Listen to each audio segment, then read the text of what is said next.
Primarchs were the 20 sons of the Emperor of Mankind that were created in his own image. Each one was designed with their own unique set of characteristics to serve a distinct purpose in the Great Crusade. However, shortly after they were created, the Chaos Gods took them and spread them to distant worlds across the universe.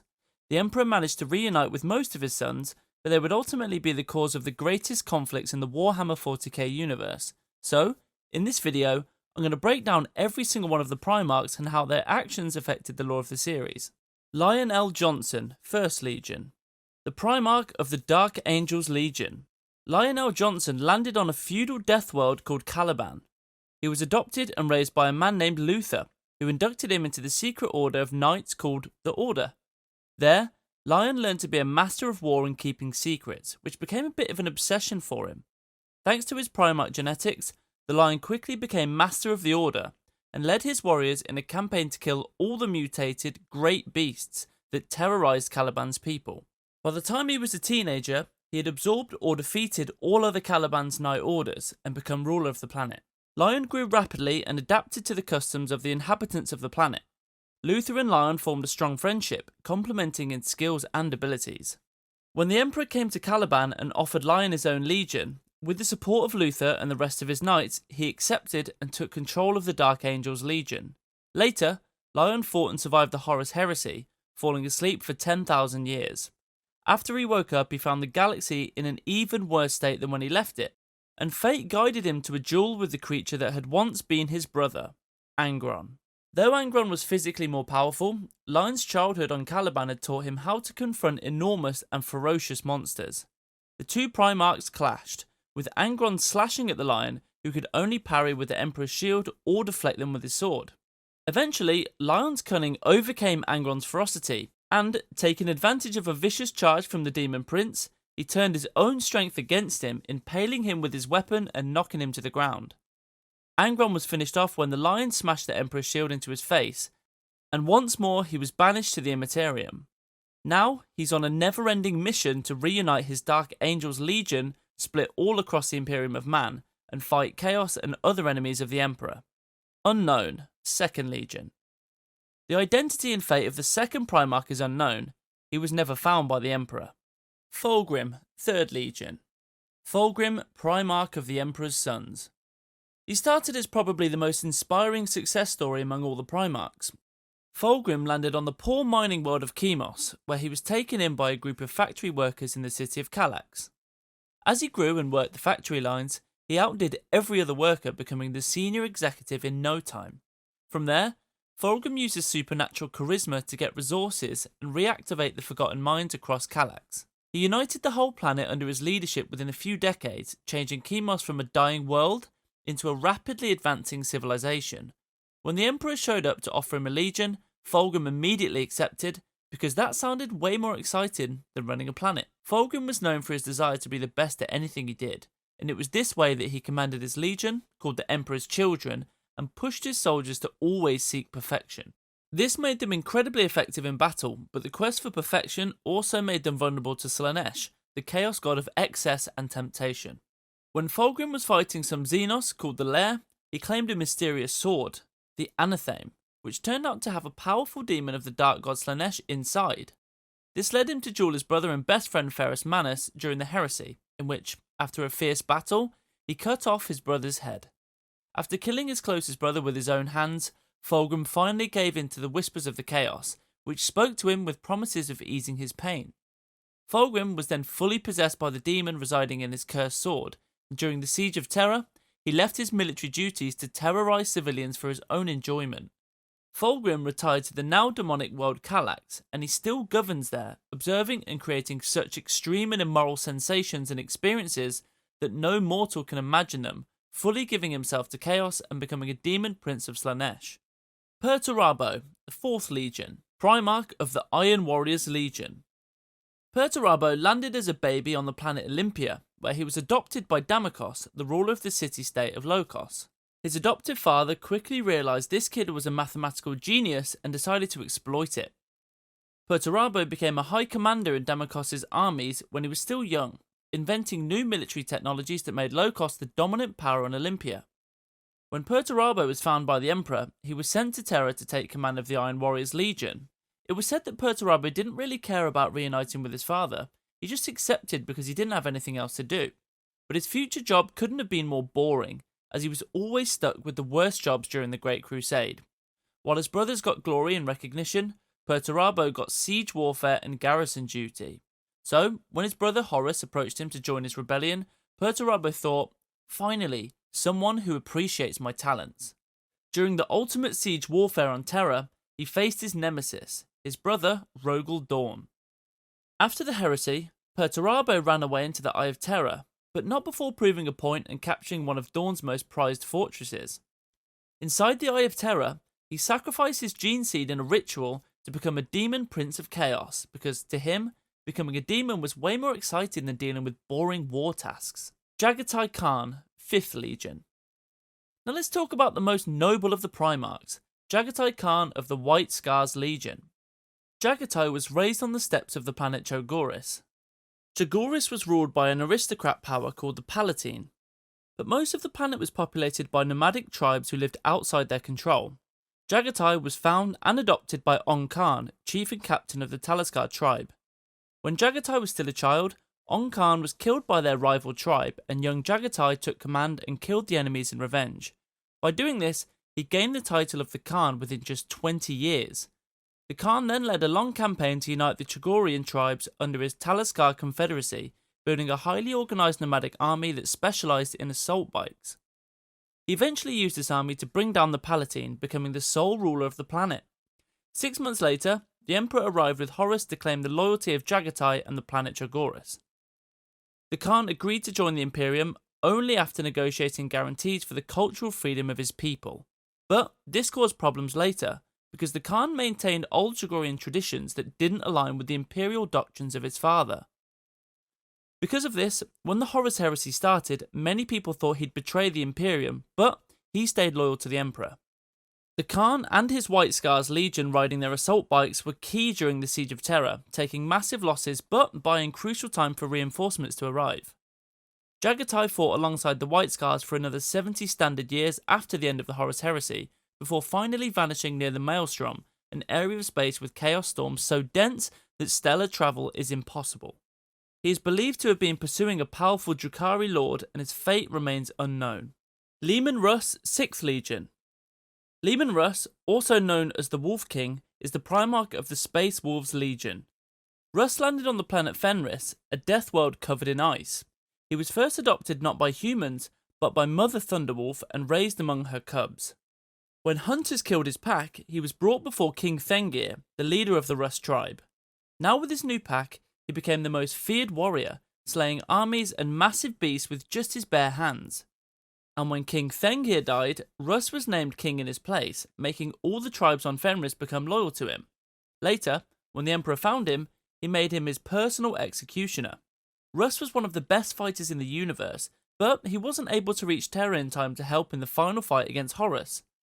When he found that many of his brothers were dead and that the Emperor was wounded, he became consumed by rage and despair. He argued with his brother Primarchs over the reforms to the Imperium and, unable to come to terms with them, he abandoned his legion, taking only a few of his best warriors with him, going on a personal crusade inside the Eye of Terror to find and punish the traitor forces. No one has heard of him ever since. Rogal Dorn, 7th Legion. Rogal Dorn, also called the Praetorian, is the Primarch of the Imperial Fists.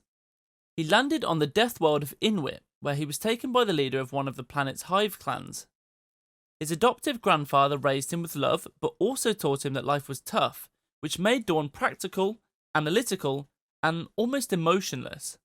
When the Emperor arrived to recruit Dorn as Primarch of the Imperial Fists, he accepted without question, and he was brought back to Terra for extra security, where he became the architect of the Palace of Terra's defensive structures, while the Emperor worked on his secret webway project. During this time, Dorn became the best defensive strategist in the whole Imperium. That's why when the Horus Heresy began, his legion's job was to fortify Terra against the coming attack. When Horus lowered the shields of his flagship, Dorn and his most trusted veterans attempted to teleport directly into battle with Horus on that vessel, but they were teleported too far away from Horus's position, having to fight their way to the traitorous Primarch. When Dorn and his veterans finally arrived at Horus's command room, it was already too late. Consumed by guilt and rage, Dorn and his legion are now on a suicidal crusade of vengeance against the traitors to purge their failures and prove themselves to the Imperium. However, no one knows what became of this noble Primarch. Konrad Curze, 8th Legion. Konrad Curze, Primarch of the Night Lords, became ruthless from a horrific upbringing and was tortured by psychic visions his whole life. Curze believed the galaxy was irredeemably evil and only terror could control it. Unlike most other Primarchs, Konrad Curze wasn't adopted by anyone when he landed on the planet Nostromo. He had to survive for himself in a society overrun with poverty, corruption, and brutal crime. He had to kill anyone who got close to him to survive. At a young age, Konrad became a vigilante, using his Primarch abilities to hunt criminals, all while he was suffering from visions of him becoming a monster in the future. When the Emperor came to recruit him, he wasn't surprised, because Konrad saw it in his dreams. He took command of his legion, naming them the Night Lords, and they became the most feared instrument of terror for the Imperium. During the heresy, Curze joined the Traitors, but not for power or glory, but because he simply believed the galaxy deserved to burn. When the heresy ended, he fled into the darkness with his Night Lords, turning even more unstable and cruel, making his own sons begin to turn against him, unable to bear his increasing madness. But Curze had always known how his story would end, and he'd seen it in his visions since childhood. So, he allowed himself to be hunted down by an Imperial assassin and didn't resist, accepting his fate in the hands of the assassin, thus making his visions a reality. Sanguinius, 9th Legion. Sanguinius, also known as the Angel, is the Primarch of the Blood Angels. He landed on Baal Secundus, the second moon of the planet Baal, which was a desolate wasteland devastated by an old Xenos war. The surface of the moon was toxic and also infected with mutant humans. Sanguinius was adopted by a human tribe called the Blood, and became their leader in no time. His wings definitely helped him, because the people of the moon associated him with an ancient myth about a divine and golden angel. He won countless victories against the mutants of his planet and inspired his people with his charismatic speeches. When the Emperor arrived disguised on Baal Secundus, Sanguinius recognized him immediately, because he also had the power of seeing the future. He agreed to join the Imperium, but only if the Emperor accepted and protected his people. When Sanguinius claimed his legion, they were originally called the Revenants. He learned each of his warriors' names, swore his allegiance to them, and renamed his legion as the Blood Angels, becoming one of the most celebrated Space Marine forces. During the Siege of Terra, Sanguinius fell into a trap set by his most beloved brother Horus. Sanguinius is known to have possessed the gift of seeing the future and predicted what would happen. His soul was pure, and the prophecies he uttered inevitably came true. Therefore, it can be assumed that he knew perfectly well that he would meet his end when he faced his brother, but he still went without hesitation. He encountered Horus. With malign cunning, the War Master offered Sanguinius one last chance to renounce the Emperor, and to join the forces of Chaos in their inevitable victory, but the Blood Angels Primarch remained loyal and refused. Horus was enraged and attacked him.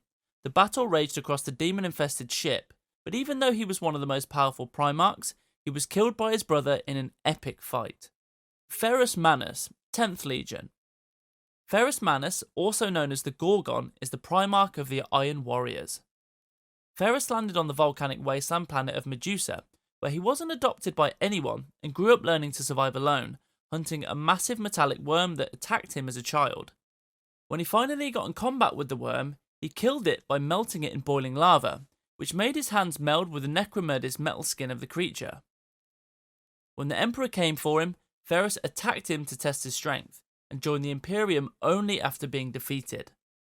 Taking command of his Iron Hands Legion, Ferrus fought in the Great Crusade without mercy because he thought it was necessary to cut away the weakness in humanity. He was also known to be the cruelest but also the most creative of all the Primarchs.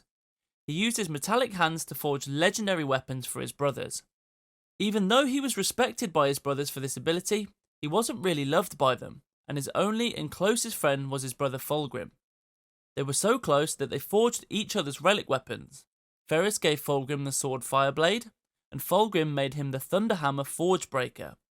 But when his best friend turned to Chaos and tried to convince him to join the Traitors, Ferrus became furious and attacked Fulgrim, breaking the sword Fireblade but stopping just short of killing him. Letting Fulgrim live was a huge mistake, because during the drop site massacre of Istvan V, both of them face each other in single combat again, and Fulgrim, now possessed by a demon, won this time, decapitating Ferrus with his demon sword. Unknown, 11th Legion. Like the second Primarch, nothing is known about the 11th Primarch and his whereabouts, so let's move on. Angron, 12th Legion. Angron from the World Eaters Legion is the Primarch with the most thirst for blood. The baby Angron landed on Luceria, where he was found and enslaved by the rulers of the planet, the High Riders. He was thrown into fighting pits and forced to kill other slaves just to survive when he was still a child. But even though he was in a horrible environment, he had a supernatural affinity for empathy. He suffered with his fellow slaves and eventually led a massive revolt with thousands of them, and together they escaped into the mountains. Every time the High Riders tried to recapture them, they managed to survive until one day they found themselves surrounded with no hope of winning. That's when the Emperor showed up and commanded Angron to come with him. Angron preferred to die with honour alongside his comrades, so he refused. But the Emperor didn't care if he wanted or not, so he teleported him to a ship and made him watch as his comrades were killed. Angron was forced to take his legion, the World Eaters, and after that moment, the Emperor expected that Angron would hate him forever. And he was right, because when his brother Horus started a civil war, he joined him immediately. Angron and the World Eaters were the most brutal legion during the heresy. With his ever-increasing need for constant violence, it was only a matter of time until Angron fell into the clutches of the Chaos blood god, Khorne. His brother Lorgar Aurelian told him about a ritual that could give him more power. So, he performed the ritual, which turned him into a giant winged demon prince, and even to this day, he continues to be one of the demon primarchs keeping the galaxy at war. Roboute Guilliman, 13th Legion. Now, the Primarch that represents pure reason and order, Roboute Guilliman, Lord of the Ultramarines. He landed on the civilized world of Macragge and was adopted by Conor, who was one of the rulers of the world's console. He showed his Primarch skills when he was growing up, learning about art, politics, and war. Before he was 10, he'd already learned all the knowledge and history of his planet. When he was older, he wanted to prove himself, so he joined a campaign against the rebel tribes of Macragge and made them surrender. When he returned home with good news, he found that his adoptive father was targeted for assassination and was on the verge of dying. He had been betrayed by another member of the console called Galan. Guilliman started a crusade to crush the rebellion and ended up executing the traitor Galan.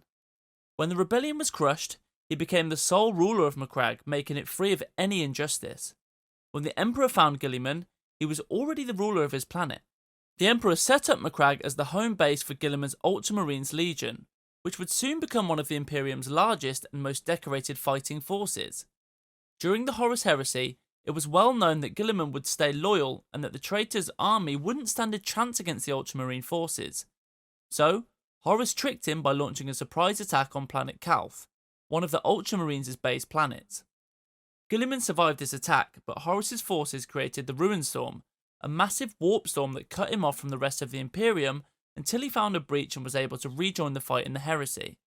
After the Heresy, he found himself in a duel with his brother Fulgrim, in which he was wounded and almost died. He was kept in stasis for 10,000 years because of his injuries, until he was revived after another cataclysmic event known as the Fall of Cadia.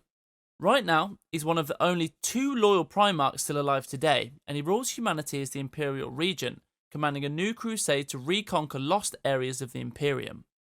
Mortarion, 14th Legion. Mortarion, the Primarch of the Death Guard. Mortarion landed on Barbarus, a world choked with toxic fog and ruled by chaos overlords living in the mountains. These overlords ruled the planet through terror and murder, while their servants drowned in poverty and sickness. Because of his superhuman abilities, Mortarion was adopted by the greatest of these overlords, a man named Neker, who quickly began to exploit him. He sent Mortarion to fight for him in the most brutal and bloodiest of battles, and in the final test, he ordered the future Primarch to climb a mountain covered in poisonous gas to reach a fortress which stood at its top. Mortarion was sick of being exploited, so he escaped to live with the regular humans down below the mountains and convinced them to rebel against the overlords. He defeated the overlord forces in many battles with an army of peasants that were barely armed. But just as he was about to get his revenge on Neker, the Emperor showed up, killed the overlord, and asked Mortarion for his loyalty. The Emperor thought that Mortarion would be grateful for this, but in reality, he joined him out of pure resignation, the reward for fighting and resisting with a new master to serve. When Horus tried to recruit him for the heresy, he initially refused, but eventually joined his brother out of pure resentment against his father. In one of their missions, Typhus, his most trusted captain, manipulated the Death Guard's legion and sent them into a trap from the warp that infected every marine with deadly plagues. There, Mortarion came face to face with one of the Chaos Gods, Nurgle, who gave him two choices: to serve him for all eternity, or watch all of his warriors die in agony. With no other option, he surrendered and swore eternal loyalty to Nurgle, who turned him into a demon prince and his legion into the first batch of the immortal Plague Marines. Magnus the Red, 15th Legion. Magnus the Red from the 15th Legion, the most powerful psyker of all the Primarchs. Magnus landed on Prospero, the home of a civilization of human psykers obsessed with studying the warp, and he was adopted by one of the most important psychics of this planet. With time, he grew, not only in size and strength, but also in psyker power. He was so powerful that he exterminated the Psych Nuin, which were alien wasps that left eggs on the brains of the psykers. After that, Magnus became the leader of his world and created cults to study even more aspects of the warp. When the Emperor came to Prospero to claim his loyalty, they hugged like old friends, because they already knew each other thanks to the psychic powers. After swearing loyalty to his father, Magnus took command of his 1,000 Sons Legion and turned them into a force that combined warp sorcery with military tactics. Unfortunately, the Emperor wasn't a fan of using the warp as a tool, so he banned psychic powers to everyone, and Magnus had to follow his orders. But when he discovered the plans of his brother Horus, he tried to warn his father using a warp projection, but soon learned why his father was right. The warp breach that he used to send this message released demons who began to attack Terra. The Emperor was pissed and sent his son Leman Russ to arrest Magnus and bring him to Terra for punishment, but Horus intercepted the message and made Russ destroy the entire world of Prospero and the 1,000 Sons Legion. Magnus and his legion fought back against Leman Russ's forces, but when he was about to be killed, he used a warp ritual that teleported his remaining warriors on Prospero to within the Eye of Terror. He almost lost his entire physical body during the transportation, and this caused him to turn into a new form that could travel freely across dimensions, thus becoming one of the demon Primarchs currently active in the galaxy. Horus Lupercal, 16th Legion. Now, it's time to talk about the greatest villain in Warhammer 40K, Horus Lupercal of the Lunar Wolves. Horus landed as a baby on an industrial planet full of mines and dominated by gangs called Chthoniya, and was taken by the gang leader Kagadon. He wasn't even given a name at first. The tradition of the gangs was to grant children their true name only when they made their first kill, so he fought in many battles under the tunnels of Chthoniya to gain it. But in a twist of fate, Horus earned his name by slaying his own adopted father.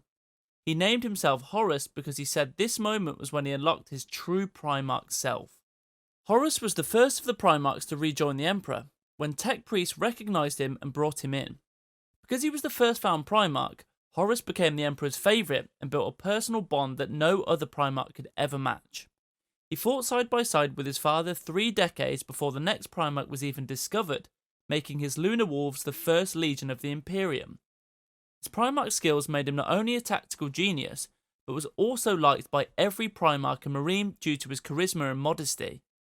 But Horus started to get bored with all the bureaucratic paperwork of the Imperium, which he felt was holding him back, and he became frustrated when his father's attention became divided amongst the other legions as they were discovered.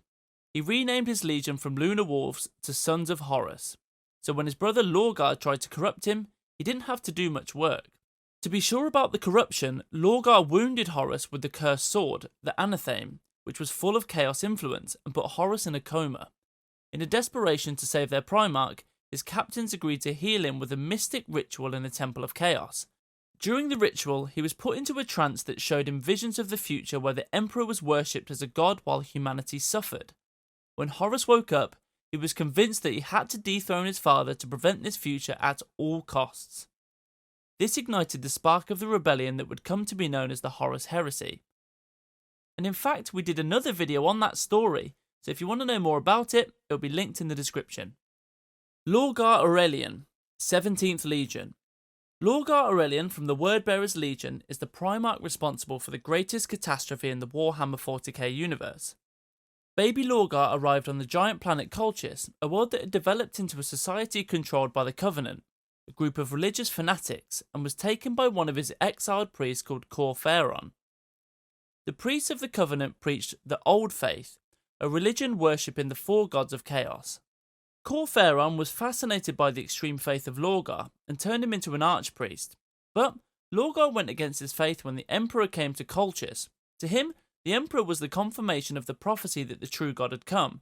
He joined his father and commendated the 7th Legion, renaming it the Wordbearers, making their mission to evangelize every planet and make them worship the Emperor. But the Emperor didn't like that, as it went against the imperial truth of the secular Imperium. So, he sent the Ultramarines to bomb the cities and temples of the Wordbearer. When Lorgar demanded an explanation, the Emperor got even angrier and forced him and his legion to kneel in front of a destroyed church as a humiliation for his disobedience. Lorgar was so humiliated by this that he began seeking new gods to worship, which led him to find the Eye of Terror and the Chaos gods. Now, with the help of the gods, he planned a rebellion against his father and started evangelizing his new chaos religion throughout the galaxy, beginning with the corruption of his brother Horus. He stayed inside the Eye of Terror, where the Chaos Gods were so happy with his job that they turned him into a demon prince, and he's still alive and terrorizing the galaxy to this day. Vulkan, 18th Legion, the most heroic of all the Primarchs. Vulkan landed on the planet Nocturne, a world covered in volcanoes and endless earthquakes, where he was taken in and raised by the blacksmith Nibel, who taught him his trade. He was just a normal blacksmith until the Drukhari attacked his people and forced him to fight back, which made him a hero among them. When the Emperor arrived in disguise in Nocturne, he challenged Vulkan to various contests, like hunting massive salamanders. In one of these hunts, he was almost killed in a volcanic eruption, but was saved by his father, who finally revealed himself. Upon learning of his creation, Vulkan accepted and went with the Emperor. He took command of the Salamander's Legion and respected the values that he had learnt on Nocturne, holding true to honour, justice, and above all, protecting the weak. During the Dropsite massacre, Vulkan was killed by a nuclear firestorm, but his unique genes revived him, making him the only Primarch confirmed to be a perpetual, just like the Emperor. But being a perpetual soon turned into a curse, as his brother Konrad captured and murdered him over and over again, making him suffer more every single time. But even this form of magical torture failed to break the resolute Vulkan. Fed up with his unbearable prisoner, Curze devised a final solution to his problem, ridding himself of the Salamander's presence. Vulkan's fate would be decided in a duel. He offered his brother a means of escape and achieving what he had long sought, his freedom. All he had to do was navigate a labyrinth where, at its centre, lay his personal thunderhammer, the Dawnbringer. With his weapon in hand, he managed to overpower his jailer and activate the secret personal teleporter built into the head of the finely crafted Warhammer. He used it to teleport into the atmosphere of Macragge and crash like a meteor on the planet, finally ending his cycle of suffering. When Vulkan finally arrived in the Imperial Palace, his father gave him the mission to defend his secret webway portal in the underground tunnels of Terror from the demon's attacks. It's not clear what happened to Vulkan after this. We only know that he disappeared 1,000 years after the heresy, but because he's a perpetual, we can be sure he's still alive somewhere. Corvus Corax, 19th Legion. Corvus Corax from the 19th Legion was the deadliest Primarch in personal combat. Corvus landed on Lycaeus, which was a moon full of minerals of the prisoner planet Kaivar, where a tech guild had made generations of slaves work to death in the mines. At a young age, he defended an enslaved girl from her master, and she took him and hid him from the guards. He grew unnaturally fast and trained in combat, stealth, and sabotage to fight the oppression. With time, he formed a guerrilla unit, organising prisoners and turning them into disciplined soldiers. After a series of coordinated attacks against their masters, his rebellion won. When the Emperor arrived for him, Corvus was happy to join and named his legion the Raven Guard, making them the stealth attack specialists of the Imperium. He was loyal to his father and had no love for Horus, so there was never any doubt which side he'd choose on the heresy. During the Dropsite massacre, his legion was caught in an ambush by the traitor forces and were almost annihilated. Out of his 80,000 space marines, just under 3,000 survived the 98-day battle. Now with his legion being just a shadow of what it was before, he thought that the only way he could help his father was to fight smaller wars to damage and delay the forces of his brother Horus. After the heresy, Corvus went inside the Eye of Terror to hunt the traitor Primarchs, but he never came out, and no one knows his ultimate fate. Alpharius Omegon, 20th Legion. Finally, we're going to talk about the most mysterious Primarch on the list, Alpharius Omegon from the Alpha Legion. When Alpharius was discovered, the Emperor felt that something was missing, so he followed the data on the network of the Empire and went on a mission into the world of Bar Savor. It was here that Alpharius discovered he had a long-lost twin brother Omegon. Now reunited, they plotted how they'd make themselves known to the Imperium. Almost nothing is known about them, except that their greatest skills include espionage, subversion, and secrecy. They are also known to have plotted and secretly swapped places multiple times during their missions, and not even their brothers knew who was who. About 2 years before the start of the heresy, it appears that Alpharius and Omegon came into contact with members of a Xenos organization known as the Cabal, which presented the twin Primarchs with visions that showed the impending civil war that would ravage the Empire. Perhaps that is why Alpharius and Omegon, secretly loyal to the Imperium and the Emperor at heart, chose to join the traitors who had given their souls to chaos, believing they had made the choice the Emperor would have made, to sacrifice mankind for the ultimate and final elimination of chaos from the universe. However, their sacrifice appears to have been in vain, as Horus didn't win, and the Imperium preserved despite the Alpha Legion's decision to side with chaos. According to the records, after the heresy, Alpharius was killed by Guilliman during a fight in the planet Escarador. Others say that Dorn killed Alpharius on different occasions. Some even believe that while Alpharius died at the hands of one of the Primarch brothers, it was in fact Omegon who took leadership of the Alpha Legion after his twin brother's death. However, the ultimate fate of the twin Primarchs remains shrouded in mystery. So there you have it, all we know right now about the Primarchs and how they helped shape the Imperium into what it became today. They all played a part during the most important war in the Warhammer universe, the Horus Heresy. So, if you want to know more about that story, click on this video here.